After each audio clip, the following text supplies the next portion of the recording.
Hi, this is Christy Matthews from Oakley, California. I hope you're having a great day. So, would you like to get the most out of your networking opportunities? Maybe think about building a referral-based business?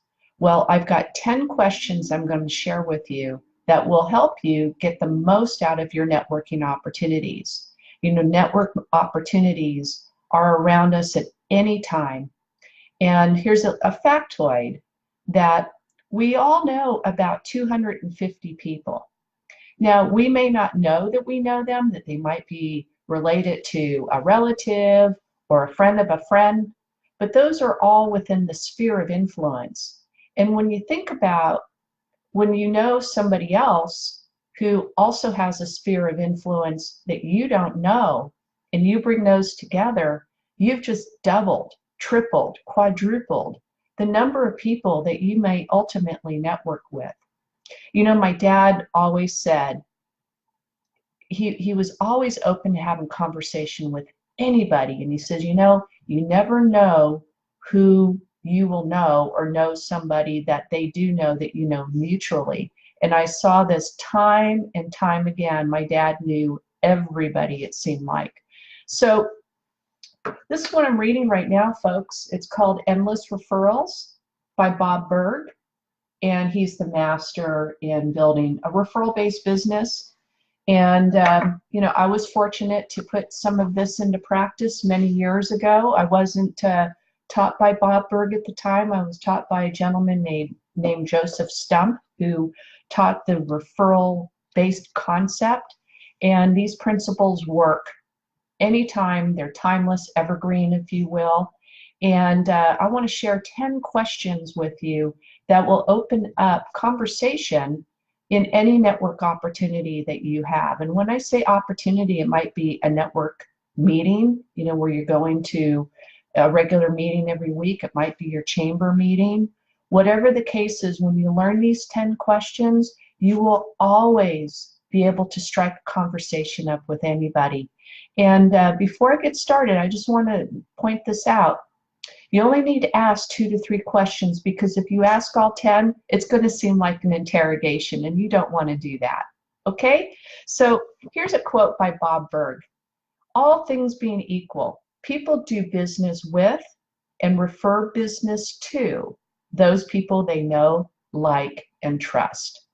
And so what's the best way to get people comfortable with you is to ask questions and you sit back and you listen. So here we go. And remember, just a reminder, you're only going to want to ask 2 to 3 of these questions. Don't make it seem like an interrogation, okay? So the first one is, how did you get started in your blank business? All right, everybody likes to talk about themselves. So give them an opportunity. It's a question that elicits a good, positive feeling about themselves, and let them share their story while you actively listen. Number 2, what do you enjoy most about your profession? And again, it's another question that elicits a good, positive feeling, and it should get the positive response that you're looking for. Okay? Number 3, what separates you and your company from the competition? Now, this is what's considered the brag question. You know, we're always told not to brag about ourselves, so this question gives that person permission to do a little bit of bragging. So that's okay. Let them have it. Let them get it all out. Number 4, what advice would you give someone just starting in the blank business? Now, this is considered a mentor question.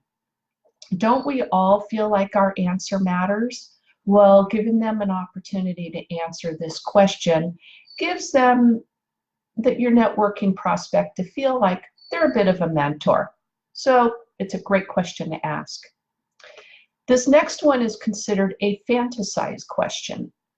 What one thing would you do in your business if you knew you could not fail? Now, this is one that you'll probably notice that they'll take a moment or two to think about the answer, and they'll appreciate the fact that you asked the question in the first place, and they'll notice that they're going to take some time to answer that. It's a great question. Now, this is it. The next question is good for asking somebody who is older than you in years. Okay, they've got maturity in the business, maybe more so than you. Okay, what significant changes have you seen take place in your profession through the years? Now, more than likely, this person's gone through technology changes. For my own story, I got in the business before Windows. The personal computer was available, but basically you had a dummy terminal. And if you were lucky to have that type of setup, that computer was hooked up to a computer room and everything was cabled to that dummy terminal. And that was in the days of DOS. So most people did not know how to write computer code. So therefore, most of us did not have that. And also, I saw Windows come out. We went from the big cell phones, I mean the big ones, down to the little ones that we have now. The fax machine was almost used exclusively, and now it's virtually a thing of the past. Email, that type of thing. So somebody who's been around over the years has some great stories to share with you. I remember going back to the days in real estate where we had the MLS books, okay, and we had to go through, a library of books to go ahead and come up with our comparable sales. So that's really going back. I'm dating myself. Oh my gosh. Next question. Now, this is a speculator question, and this is also a question to make them feel good about asking this question, because you're given the opportunity for the person to speculate and share their knowledge with you. So here's the question. What do you see as the coming trends in your business? So, like I said, give them an opportunity to share what they're thinking about what's going to be happening in the future. Now, let's see.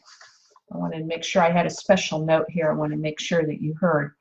The next question is, describe the strangest or funniest incident you've experienced in your business.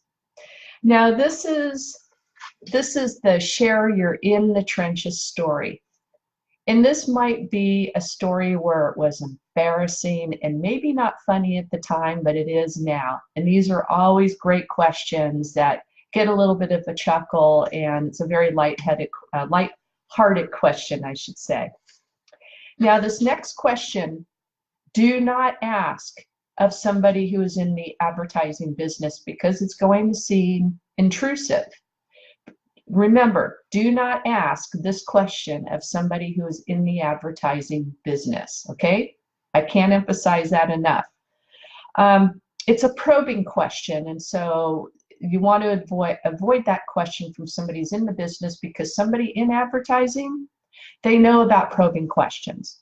But it's a good question to find out about how somebody thinks about things. So again, don't ask that of somebody in the advertising business, but it's good for all of the other profession choices. Now, number 10, and I have a bonus question after this. What one sentence would you like people to use in describing the way you do business? Now, this is very interesting, because more than likely, this question is never asked of that person by people who are most closest to them, maybe family, friends, that type of thing. They may have never even thought of asking that question of your prospect. So your prospect is really going to love this question, and they will sit back and think very hard about that question before they give you an answer. And now this is the bonus question and the best question of them all. But you're going to want to ask this question after you ask a couple of questions up front, okay? And the question is, what will set you apart from everybody else? Okay, I got that wrong. Skip on that one. That is the one key question that will set you apart from everyone else. I'm not reading my notes correctly. Here's the question. How can I know if someone I'm speaking to is a good prospect for you? That's golden because they're going to tell you exactly the kind of person they would like to work with. And if you come across that person and can put those two together, oh my gosh, you'll be making a great friend. And again, coming back to Bob Berg's quote, all things being equal, people will do business with and refer business to those people they know, like, and trust. And what a better way to build trust and build a great relationship with somebody than those that you refer business to. And they will refer business back to you. I know, I have lived that lifestyle. I still live that lifestyle today. And so, folks, I hope that you got some value out of this. I will be writing this up on my blog post, so you'll be able to get the questions in written form, and I'll put this up on my page a little bit later on today. So again, thank you for watching. A little long on this video, about 10 minutes. I appreciate your time, and I'll see you next time on the next video. Have a great day. Bye now.